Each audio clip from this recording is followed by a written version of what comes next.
Hello everyone, my name is Nidhi Bhatnagar and I welcome you all in this channel. तो बच्चों, आज की video में हम क्या डिस्कस करेंगे? आज हम करेंगे 2025 का जो अभी बोर्ड का एग्जाम हुआ था ना, उसका क्वेश्चन पेपर सेट नंबर 1 से मैंने लिया है। ये कोड 411 है। पहला एक अनसीन पैसेज है, उसे सॉल्व करेंगे और पहले मैं आपको ये अनसीन पैसेज पूरा एक्सप्लेन करूंगी, फिर इसके आंसर्स भी हम यहीं डिस्कस करेंगे। आंसर्स के लिए बेफिक्र रहना, जो आपके बोर्ड ने मार्किंग स्कीम दिया वही आंसर्स मैंने आपके लिए यहाँ लिए हैं। तो चलो जी, विदाउट डिले आप इस अनसीन पैसेज को पहले पढ़ते हैं, समझते हैं और फिर इसके आंसर्स को डिस्कस करेंगे।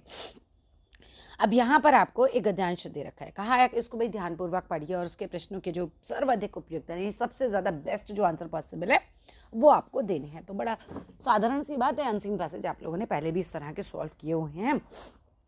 चलिए पढ़ते हैं। ये किसके बारे में? आपकी हेल्थ के बारे में बताएगा कि हेल्थ कितनी इंपॉर्टेंट होती है। देखो, भारतीय चिंतन में स्वास्थ्य का अर्थ स्व में स्थित होता है। अगर हम बात करें भारतीय इंडियन विचारों की बात करें, चिंतन की बात करें, यानी विचारों की बात करें भारतीयों के, तो स्वास्थ्य का अर्थ जो होता है वो स्व में यानी अपने आप में स्थित होता है। बात समझाऊंगी, अगले लाइन के साथ कनेक्ट करूंगी। दूसरे शब्दों में एक आत्मस्थ व्यक्ति को ही स्वस्थ कहा जा सकता है।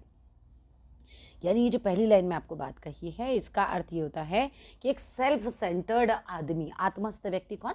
सेल्फ सेंटर्ड व्यक्ति, जो अपने बारे में सोचे। समझ में आ रहा है? आत्मस्थ व्यक्ति को अगर इंग्लिश में ट्रांसलेट करते हैं तो इसका वर्ड होता है सेल्फ सेंटर्ड। यहाँ इसका अर्थ ये है कि आप अपने बारे में सोचिए, अपनी हेल्थ का ध्यान रखिए।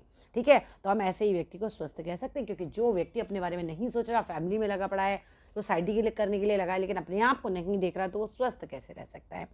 जीवन का आनंद लेने के लिए स्वस्थ रहने की आवश्यकता है। अब सीधी सी बात है, अगर आप अपनी लाइफ को एंजॉय करना चाहते हो तो आपका स्वस्थ रहना बहुत ज़रूरी है। अगर आप बीमार हो तो अपनी लाइफ में आपके पास कितना भी पैसा क्यों ना हो, है ना, कितना भी सब कुछ क्यों ना हो, आप एंजॉय नहीं कर सकते अपनी लाइफ को। तो भारतीय चिंतन में यानी भारतीय विचार में अगर हम देखें तो स्वास्थ्य का अर्थ स्व यानी सेल्फ सेंटर्ड एक तरीके से ना अपने बारे में सोचो में स्थित होता है। दूसरे शब्दों में हम बोल सकते हैं कि एक सेल्फ सेंटर्ड आदमी, एक ऐसा व्यक्ति जो अपने बारे में सोचे, वो स्वस्थ रह सकता है। जीवन का आनंद लेने के लिए स्वस्थ रहने की बहुत आवश्यकता है।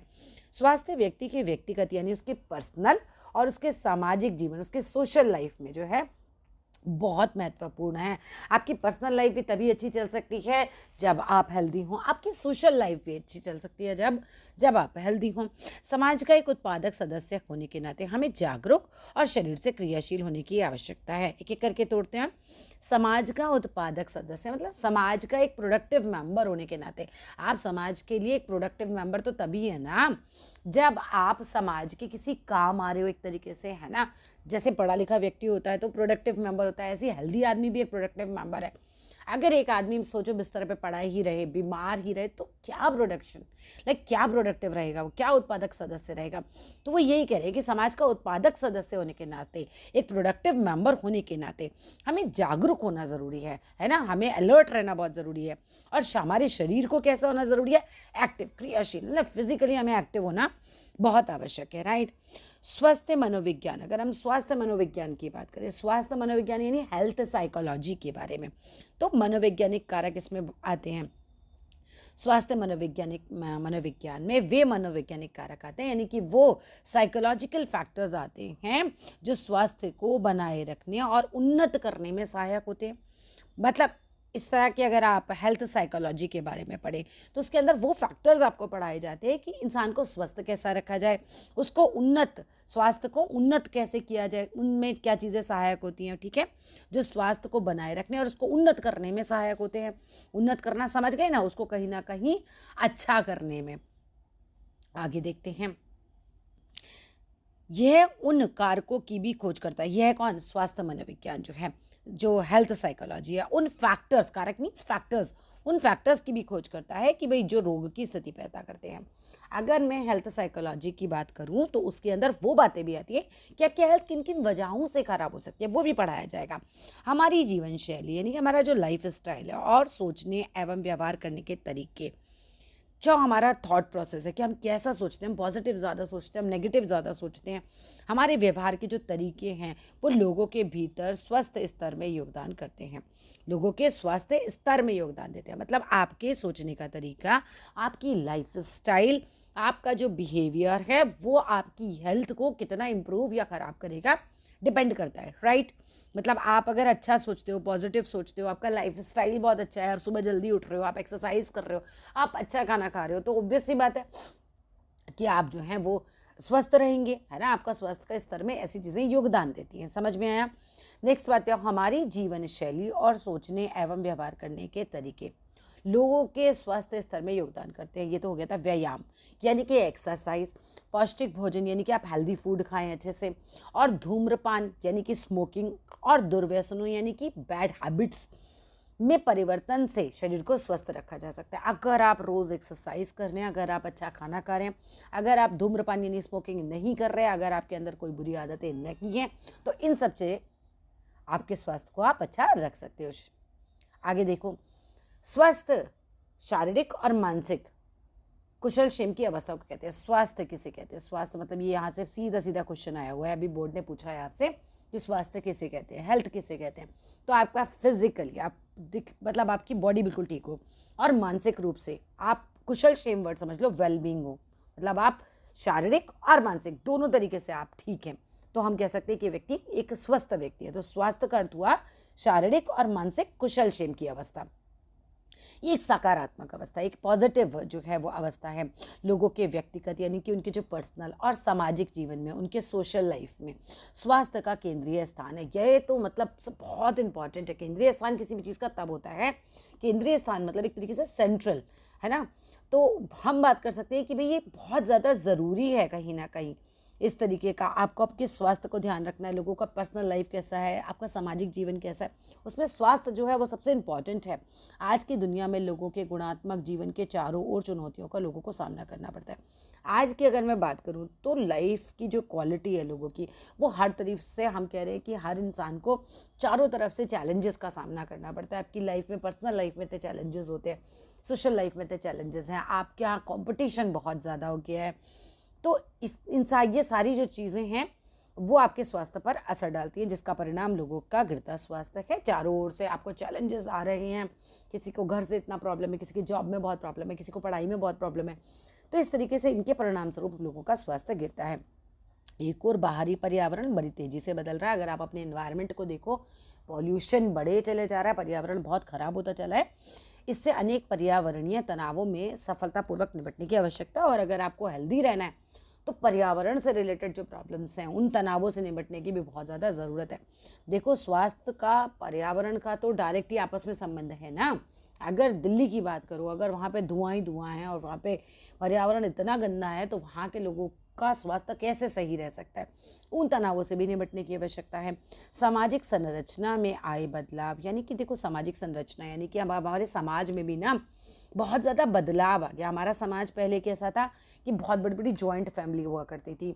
अब अगर आप बीमार हो, परेशान हो, या आपका मेंटल स्ट्रेस है, तो आपके पास आपकी फैमिली के काफ़ी ज़्यादा मेंबर्स होते थे। अभी छोटी छोटी फैमिलीज़ हो गई हैं।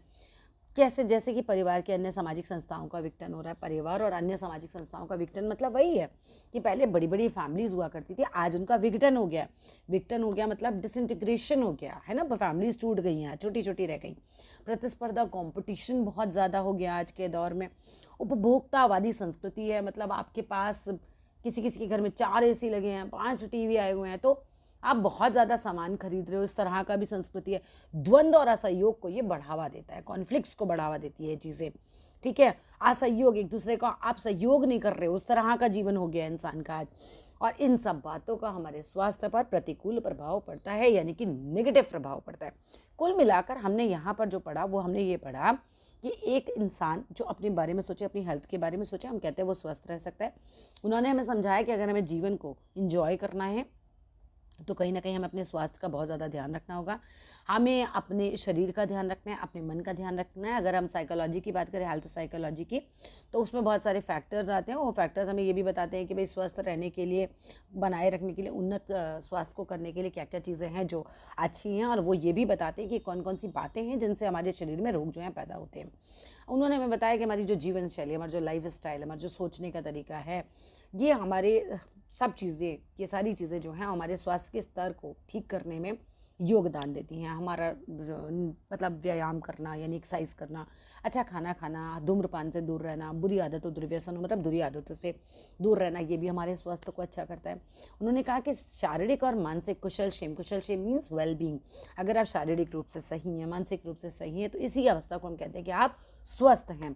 सकारात्मक की अवस्था है, यह एक सकारात्मक अवस्था है यानी कि पॉजिटिव अवस्था है। उन्होंने कहा कि लोगों का जो व्यक्तिगत जीवन है, उनका जो सामाजिक जीवन है, स्वास्थ्य जो है वो कहीं ना कहीं सबसे ज़्यादा उसका केंद्रीय स्थान है, यानी सबसे ज़्यादा इंपॉर्टेंट है, सेंट्रल फिगर है ये। आज की दुनिया में उन्होंने बताया कि लोग जो हैं हर तरफ चैलेंजेस से उनकी भरी हुई लाइफ है, और इसकी वजह से क्या हो रहा है, लोगों का स्वास्थ्य गिरता जा रहा है। एक और तो हम कह रहे हैं कि बाहरी पर्यावरण जो है वो बहुत गंदा है, उसको हमें देखना है, कहीं ना कहीं उसके तनावों से, उसकी प्रॉब्लम्स से हमें निपटना है। और दूसरी तरफ उन्होंने बताया कि आज सामाजिक संरचना बहुत चेंज हुई, समाज बहुत बदल गया। पहले बड़ी बड़ी जॉइंट फैमिली होती थी, आज उसका विघटन हो गया, प्रतिस्पर्धा कंपटीशन बहुत हो गया, उपभोक्तावादी संस्कृति हो गई कि लोग बहुत ज़्यादा उपभोग कर रहे हैं, है ना, कंज्यूमरिस्ट जिसे हम बोलते हैं कल्चर आ गया। और इसकी वजह से क्या हो रहा है कि द्वंद्व कॉन्फ्लिक्ट्स बहुत ज़्यादा हो रहे हैं, असहयोग, मतलब लोग एक दूसरे को सहयोग नहीं कर रहे कहीं ना कहीं, और इस तरीके से हमारा स्वास्थ्य हो रहा है खराब। चलो जी, पहले प्रश्न की तरफ आते हैं। अब आराम से निकाल लोगे आप उत्तर। गद्यांश के अनुसार व्यक्तिगत एवं सामाजिक जीवन के लिए महत्वपूर्ण क्या है? तो स्वास्थ्य। सीधा सीधा है कि आपके पर्सनल लाइफ के लिए, आपके सोशल लाइफ के लिए सबसे ज़्यादा इंपॉर्टेंट क्या बताया? तो स्वास्थ्य पहला नंबर तो मिल ही जाता है, 1 नंबर आपको। अगला क्वेश्चन देखो, समाज का उत्पादक सदस्य होने का क्या अभिप्राय है? कि आप समाज के एक प्रोडक्टिव मेंबर हो। इसका मतलब क्या है? इसका मतलब ये कि आप समाज के विकास में योगदान देने वाले सक्रिय नागरिक हो, है ना। समाज जो है आपके साथ डेवलप हो रहा है। समाज किससे बनता है? अभी लोगों से ही तो बनता है ना। अब लोग वहाँ पे स्वस्थ होंगे तो जो है कहीं ना कहीं समाज का भी विकास होगा। तो ये वाला इसका आंसर हो गया, 2 नंबर पक्के हो गए। चलो जी, तीसरा देखते हैं। निम्नलिखित कथन और कारण को ध्यानपूर्वक आपको पढ़ना है और दिए गए विकल्प का सही उत्तर चुनकर आपको लिखना है। कहीं कंफ्यूजन नहीं है उत्तर में, क्योंकि बोर्ड की सीधा सीधा आंसर शीट से मैं आपको आंसर बता रही हूँ, ठीक है। तो कोई कंफ्यूज ना हो, ज़्यादा बेटर है। चलिए आते हैं। आपको कथन दिया है कि उत्तम स्वास्थ्य व्यक्ति के व्यक्तिगत और सामाजिक जीवन के लिए आवश्यक है। ये तो बिल्कुल सीधी सीधी लाइन थी, हमने पैराग्राफ में पढ़ी थी कि जो बिल्कुल उत्तम स्वास्थ्य है, मतलब सबसे अच्छा जो स्वास्थ्य है, हेल्थ है, वो हमारे व्यक्तिगत, हमारे पर्सनल लाइफ में और हमारे सामाजिक जीवन के लिए आवश्यक है। बिल्कुल सही बात है। इसका कारण ये कि मन की जागरूकता और शरीर की क्रियाशीलता स्वास्थ्य के लिए अनिवार्य है। ये इसका कारण नहीं है, ये इसका कारण नहीं है ना। तो उन्होंने कहा कि कथन तो सही है, लेकिन कारण जो है, कथन की व्याख्या सही नहीं कर रहा है। ये उसके बाद का कारण तो नहीं बनाना, क्योंकि लगा के आप पढ़ के देखो कि मन की जागरूकता और शरीर की क्रियाशीलता स्वास्थ्य के लिए अनिवार्य है, इसलिए तो वो चीज़ नहीं बन पा रही है। आगे देखते हैं। स्वास्थ्य पर प्रभाव डालने वाले नकारात्मक कारकों यानी फैक्टर्स को लिखो, तो हमने पढ़ा ही था। क्या है? एक तो पर्यावरण में परिवर्तन आ गया, है ना, उसकी वजह से लोगों का स्वास्थ्य बहुत ज़्यादा खराब होने लगा। दूसरा पॉइंट उन्होंने दिया कि सामाजिक संरचना में बहुत बदलाव आया, जिसके बारे में हमने पढ़ा था कि विघटन हो गया परिवारों का, प्रतिस्पर्धा बहुत ज़्यादा हो गई, हमने पढ़ा उपभोक्तावादी संस्कृति है, उसकी वजह से भी बहुत ज़्यादा द्वंद्व हो रहे हैं। तो ये भी पॉइंट्स आप डाल सकते हो उसके आंसर में, ठीक है। 2 पॉइंट डालने थे, 3 मिनट में बता दिए। कैसा? पर्यावरण जो है परिवर्तन, सामाजिक संरचना में आए बदलाव, और तीसरा पॉइंट है प्रतिस्पर्धा और उपभोक्तावादी संस्कृति। अब ये पॉइंट्स को आप अच्छे से डिटेल में करके आंसर बना सकते हो। फिर आपका लास्ट क्वेश्चन आ रहा है कि स्वस्थ किसे कहते हैं, स्वस्थ किसे कहते हैं और शरीर को स्वस्थ कैसे रखा जा सकता है। सीधा आंसर था, मैंने आपको पैराग्राफ में दिखाया था। स्वास्थ्य किसे कहते हैं, ये देखो, स्वास्थ्य शारीरिक और मानसिक कुशलक्षेम की अवस्था को कहते हैं। तो सीधा सीधा आंसर है। अब कैसे स्वस्थ रहा जा सकता है, ये भी आंसर आपको यहीं दे रखा है भाई, व्यायाम करके। ये दे रखा है ना, ये रहा, व्यायाम करके, पौष्टिक भोजन लेने से, धूम्रपान और व्यसनों से दूर रहने से इंसान जो है वो स्वस्थ रह सकता है। और हो गया बस, यहाँ पर हमारा पहला पैराग्राफ खत्म, सारे क्वेश्चंस खत्म। ओके, फिर अगली वीडियो लेकर आऊँगी जब आपको अगला पैराग्राफ पढ़ाऊँगी। अगर इस तरह से बोर्ड के पेपर सॉल्व करने का मन है तो चैनल को कर लो सब्सक्राइब। इंग्लिश के पेपर, हिंदी के पेपर हम दोनों यहाँ पर सॉल्व करेंगे, और जो भी इसके पेपर में हमारा आता है उसकी आंसर शीट से ही मैं आपको सॉल्व करवाऊँगी। So don't worry about the answers. That's all in this video. अच्छा लगे तो लाइक करना, शेयर करना, चैनल को सब्सक्राइब ज़रूर करना, और कोई प्रॉब्लम है तो लिख कर देना नीचे कमेंट बॉक्स में। Thank you so much for watching complete video.